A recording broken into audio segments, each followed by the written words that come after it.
पत्रकारांवर झालेल्या हल्ल्याच्या निषेधार्थ जय लहुजी संघटनेनं आंदोलन केलंय।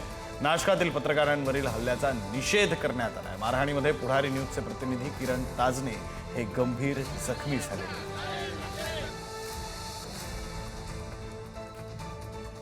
मारहाण ज्यावेळी झाली त्यावेळीचे दृश्य आपण पाहतोय। कशा प्रकारे अमानुषपणे मारहाण करण्यात आलेली आणि अगदी किरकोळ कारणांवरून ही मारहाण झालेली आहे। अर्थात आता सगळ्या स्तरावरून या मारहाणीचा निषेध व्यक्त करण्यात आलेला आहे। पुढारी न्यूजचे प्रतिनिधी किरण ताजने यांना मारहाण करण्यात आली त्यावेळीचे दृश्य आपण पाहतोय। तर आता जय लहुजी संघटना आक्रमक झाली आहे। त्यांनी आंदोलन या मारहाणीच्या निषेधार्थ केलेलं आहे।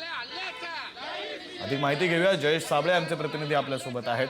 जयेश, खरं तर ज्यावेळी मारहाण झाली तोही प्रसंग तुम्हाला माहिती आहे आणि आता सगळ्या स्तरातून निषेध व्यक्त केला जातोय। जय लहुजी संघटनेनं आंदोलन केलेलं आहे।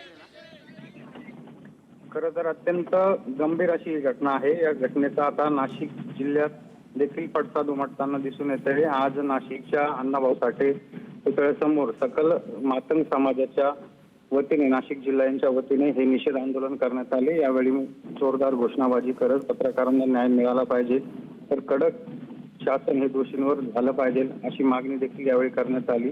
जोरदार घोषणाबाजी यावेळी करण्यात आलं होतं। काल त्र्यंबकेश्वर येथे झालेल्या पत्रकारांच्या मारहाणीचा आता निषेध हा नाशिक जिल्ह्यातून विविध संघटनेच्या माध्यमातून करत असल्याचं दिसून येत आहे। बरं, धन्यवाद जयेश या माहितीसाठी।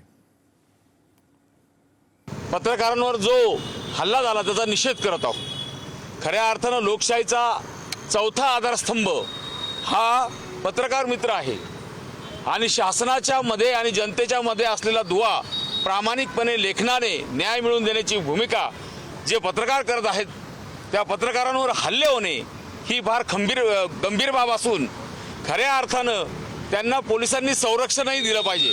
पत्रकारांच्या सुरक्षेचे काही कडक नियमावली केली गेली पाहिजे आणि खऱ्या अर्थानं या हल्ल्याचं आम्ही मातंग समाजाच्या वतीने नाशिक जिल्हा मातंग समन्वय समितीच्या वतीने त्यांचा जाहीर निषेध करतो।